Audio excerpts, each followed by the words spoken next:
Isabelle donne des cours. Bino rend visite à Luena, il lui dit qu'Isabelle est rentrée. Il lui dit encore qu'elle lui a servi une histoire concernant son séjour à Lisbonne, mais il ne l'a pas cru. Il lui explique que Isabelle lui a dit qu'elle avait pris un rendez-vous avec son médecin parce qu'elle a des problèmes de santé. Luena lui dit qu'il y a beaucoup de médecins à Luanda. Bino dit à Luena qu'Isabelle lui cache quelque chose mais il finira par le découvrir. Bino lui demande comment va l'autre folle de Leila, Luena lui dit qu'elle est partie de la maison. Luena lui raconte qu'elle a surpris Leila fouiller dans sa chambre et Leila a fait à ce que la femme de ménage les entende. Bino lui dit au moins elle ne criera plus dans toute la maison. Luena lui répond qu'elle ne sait pas si c'est bon ou pas que Leila ne soit pas là. Elle pouvait savoir ce qu'elle prévoyait faire. Luena lui informe que Xavier l'a appelé, Bino lui demande s'il n'était pas mort. Elle lui dit que non, il lui a dit qu'il rentrera dans sa vie avec la même facilité qu'il est entré chez lui. Bino lui dit qu'ils doivent faire quelque chose contre lui.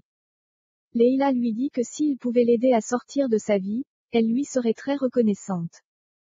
Leila demande à Jean si la femme de ménage lui a raconté. Jean lui répond que la femme de ménage lui a dit qu'elle a fouillé dans les affaires de Luena. Leila se rend dans la chambre puis se met à pleurer, elle lui montre le lit où Bill s'est tué. Puis lui dit que c'est Luena qui l'a fait ou ça a été fait sous ses ordres. Jean lui dit que Luena n'est pas comme ça. Leila fond en larmes, Jean la prend dans ses bras. Luena rend visite à Isabelle, elle lui dit que Bino est très inquiet pour elle, puis lui demande ce qu'elle était allée faire à Lisbonne, Isabelle lui dit qu'elle était allée voir un médecin. Luena lui demande de lui faire confiance, puis lui demande ce qui ne va pas. Isabelle lui dit de dire à Bino qu'elle n'a pas besoin d'intermédiaire, et que tout va bien. Francesca montre à Clara une vidéo qu'elle a fait pour aider Léonore. Dans la vidéo, Francesca demandait aux amis de Martine d'arrêter de soutenir Martine parce que c'est une façon pour eux d'encourager le viol. Clara lui dit que c'est bien d'aider Léonore mais elle n'aurait pas dû faire la vidéo, parce que sur le net les vidéos sont partagées à des millions de personnes et ça peut être destructeur. Francesca lui dit qu'il fallait qu'elle le fasse, ça fait 1 an qu'elle le garde au fond d'elle. Surtout après ce que Jean-Marie l'a fait. Clara lui dit qu'elle comprend le soutien qu'elle apporte à Léonore.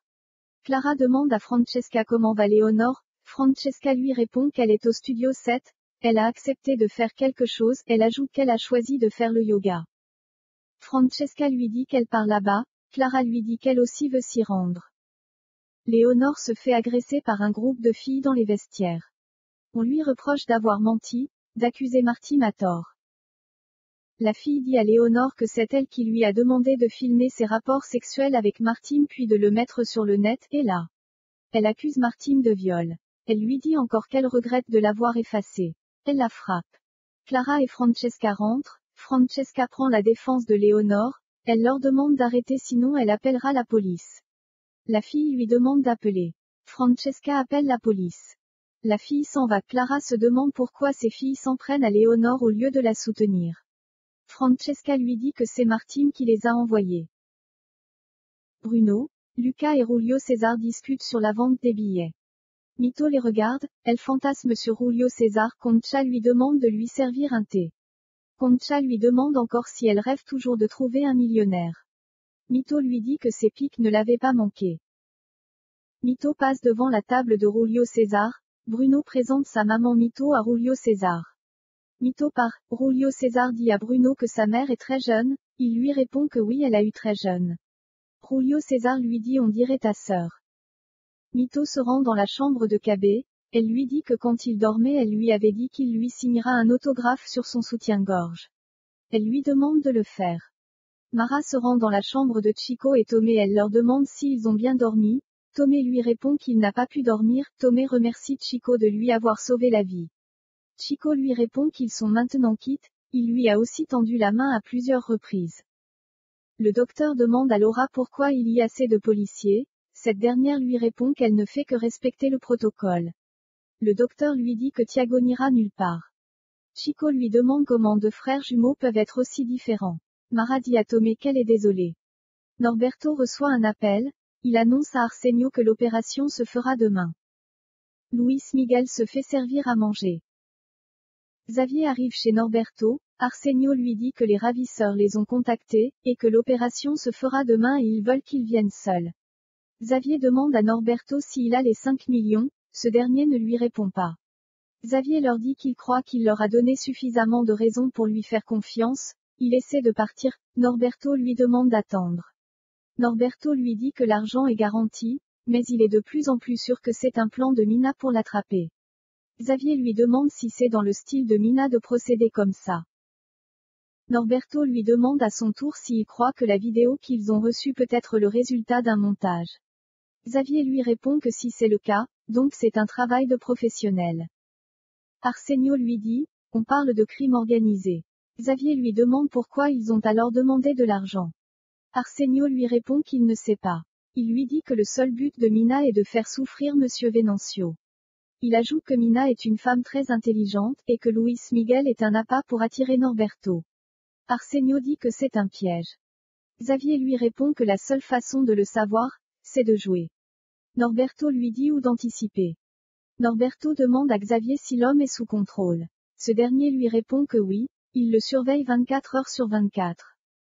Norberto lui dit qu'ils vont passer à l'étape suivante, ils vont coincer le gars, et le faire comme un rat. Mara revient voir Tomé, ce dernier lui dit qu'il n'arrive toujours pas à comprendre ce qu'a fait Thiago. Il ajoute que pendant 15 ans Thiago a entendu ses remords, il dit encore qu'il reconnaît qu'il a voyagé, fait des études, du sport, et il a connu des filles, des choses qu'il a privées à Thiago. Mais il s'est toujours senti coupable, et toute sa vie son père n'a fait que le lui rappeler, il lui a fait porter un poids trop grand. Tomé demande s'il est avec la police, Mara lui annonce que Thiago a essayé de se tirer une balle dans la tête, la police est arrivée tard mais un policier a tiré sur l'arme de Tomé pour faire changer la trajectoire de la balle. Elle lui dit que ça l'a effleuré. Elle ajoute que Thiago est actuellement à l'hôpital, c'est leur père qui l'a opéré. On l'a mis sous sédatif. Tomé demande à le voir, il dit à Mara qu'il veut comprendre pourquoi il a agi ainsi. Mara lui répond que Thiago n'est pas juste malade physiquement mais aussi mentalement, elle lui dit qu'il en veut à tout le monde de ce qui lui est arrivé. Il veut détruire la vie de tout le monde, voilà pourquoi il distribuait de la drogue dans les soirées des jeunes. Il ne veut pas que ces jeunes réussissent. Elle dit encore voilà pourquoi elle a voulu tuer Bianca et lui aussi. Mara lui dit que parler à Thiago ne servira à rien. Tomé demande à Mara si elle a eu peur de le perdre, elle lui dit que oui, puis lui fait des bisous. La dame dit à Luis Miguel que s'il est sage demain il pourrait sortir. Luis Miguel pense à Mara, et à ce que Daniela lui disait dans ce village. Chico demande pardon à sa fille d'avoir été un père absent, le docteur Quintela demande à lui parler. Il s'excuse pour le comportement de Thiago, il lui dit qu'il a honte, c'est de sa faute il l'avait abandonné. Chico lui répond qu'il le comprend, lui aussi il a fait pareil. Il lui dit que quand il a perdu son travail, il a abandonné sa famille, il a sombré dans l'alcool. Il ajoute que quand on rentre dedans c'est difficile pour nous d'en sortir. Le docteur lui demande comment il sait qu'il boit. Il lui dit qu'il avait déjà vu aux réunions des alcooliques. Mais il ne l'a plus jamais revu. Le docteur lui dit mais vous avez gardé ça pour vous. Chico lui dit que là-bas ils sont des frères.